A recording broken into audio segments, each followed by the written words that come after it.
കേരളത്തിലെ മഴക്കാലം മനോഹരമാണ്. മലയോര മേഖലകൾ കൂടുതൽ സുന്ദരിയാകുന്ന സമയം. വണ്ടിയുമെടുത്ത് മൂന്നാറിലേക്കോ വയനാട്ടിലേക്കോ വാഗമണിലേക്കോ ഒക്കെ ഒരു റെയിൻ ഡ്രൈവ് പോകാൻ കൊതിക്കാത്തവർ കുറവായിരിക്കും. എന്നാൽ ഈ ഭംഗിക്ക് പിന്നിൽ ഒളിച്ചിരിക്കുന്ന ഒരു വലിയ അപകടമുണ്ട്. പ്രകൃതി അതിന്റെ ഭാവം മാറ്റാൻ നിമിഷങ്ങൾ മാത്രം മതി എന്നത് തന്നെയാണ് ആ അപകടം. മലയോരങ്ങളിലെ ഏറ്റവും വലിയ വില്ലൻ ഉരുൾപൊട്ടലും മണ്ണിടിച്ചിലുമാണ്. തുടർച്ചയായി മഴ പെയ്യുമ്പോൾ മണ്ണിലേക്ക് അമിതമായി വെള്ളമിറങ്ങുകയും മണ്ണിന്റെ ഉറപ്പ് നഷ്ടപ്പെടുകയും ചെയ്യുന്നു. ഉരുൾപൊട്ടൽ എപ്പോൾ എവിടെ സംഭവിക്കുമെന്ന് മുൻകൂട്ടി പറയാൻ കഴിയില്ല. ഒരു മണ്ണിടിച്ചിലുണ്ടായാൽ മണിക്കൂറുകളോളമോ ദിവസങ്ങളോളമോ നിങ്ങൾ വിജനമായ കാട്ടുറോഡുകളിൽ ഒറ്റപ്പെട്ടു പോയേക്കാം.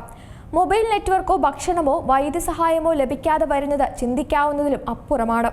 മലയോരങ്ങളിലെ വെള്ളച്ചാട്ടങ്ങളും പുഴകളും കാണാൻ നല്ല ഭംഗിയാണ്. എന്നാൽ ഇവ ചതിക്കുഴികളാണ്. നമ്മൾ നിൽക്കുന്ന സ്ഥലത്ത് മഴയില്ലെങ്കിലും മലമുകളിൽ പെയ്യുന്ന കനത്ത മഴ കാരണം മിനിറ്റുകൾക്കുള്ളിൽ പുഴകളിലും വെള്ളച്ചാട്ടങ്ങളിലും വെള്ളം ഇരച്ചു കയറാം. വെള്ളച്ചാട്ടങ്ങൾക്ക് സമീപമുള്ള പാറകളിൽ പായൽ പിടിച്ചുകിടക്കുകയാവാം. ഒരു ചെറിയ കാൽവഴുക്കൽ പോലും വൻ ദുരന്തത്തിന് കാരണമായേക്കാം. സെൽഫി എടുക്കാനുള്ള ശ്രമങ്ങൾ പലപ്പോഴും ജീവൻ നഷ്ടപ്പെടുത്താറുണ്ട്. മലയോര പാതകളിലൂടെയുള്ള ഡ്രൈവിംഗ് മഴക്കാലത്ത് അതീവ അപകടകരമാണ്. കനത്ത മൂടൽമഞ്ഞും മഴയും കാരണം തൊട്ടുമുന്നിലുള്ള വാഹനം പോലും കാണാൻ കഴിയാത്ത അവസ്ഥയുണ്ടാകുന്നുണ്ട്. റോഡിന്റെ പാർശ്വഭാഗങ്ങൾ ഇടിഞ്ഞു താഴേക്ക് പോകാനുള്ള സാധ്യതയും വളരെ കൂടുതലാണ്. കൂടാതെ റോഡിൽ വഴുക്കലുണ്ടാകുന്നത് ബ്രേക്കിങ്ങിനെ ബാധിക്കും. മരങ്ങൾ കടപുഴകി വീഴാനുള്ള സാധ്യതയും തള്ളിക്കളയാനാവില്ല. ദുരന്തങ്ങൾ ഒഴിവാക്കാൻ നമ്മൾ സ്വയം നിയന്ത്രണം പാലിച്ചേ മതിയാവും. കാലാവസ്ഥാ പ്രവചനങ്ങളും അലേർട്ടുകളും കൃത്യമായി ശ്രദ്ധിക്കുക.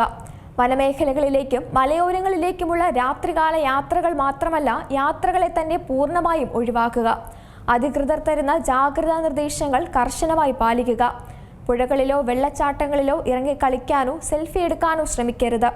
അടിയന്തര ഘട്ടങ്ങളിൽ ബന്ധപ്പെടേണ്ട ഹെൽപ്പ് ലൈൻ നമ്പറുകൾ കയ്യിൽ കരുതുക. ഓഫ് റോഡ് ഡ്രൈവിംഗുകൾ ഈ സമയത്ത് വിനോദമാക്കരുത്. മഴക്കാല യാത്രകൾ കഴിവതും ഒഴിവാക്കാം. നമ്മുടെ ഒരു നിമിഷത്തെ അശ്രദ്ധ നമ്മുടെ കുടുംബത്തെ കണ്ണീരിലാഴ്ത്തും. കൂടാതെ നമ്മളെ രക്ഷിക്കാൻ സ്വന്തം ജീവൻ പണയം വെച്ചിറങ്ങുന്ന ദുരന്ത നിവാരണ പ്രവർത്തകരുടെ ജീവനും നമ്മൾ വില കൽപ്പിക്കണം. അതുകൊണ്ട് സുരക്ഷിതരായിരിക്കുക, മറ്റുള്ളവരെ സുരക്ഷിതരാക്കുക. ഏറ്റവും പുതിയ വാർത്തകളും വിശേഷങ്ങളും വിരൽ തുമ്പിലറിയാൻ സീ മലയാളം ന്യൂസ് എല്ലാ ഡിജിറ്റൽ പ്ലാറ്റ്ഫോമുകളിലും ലഭ്യം.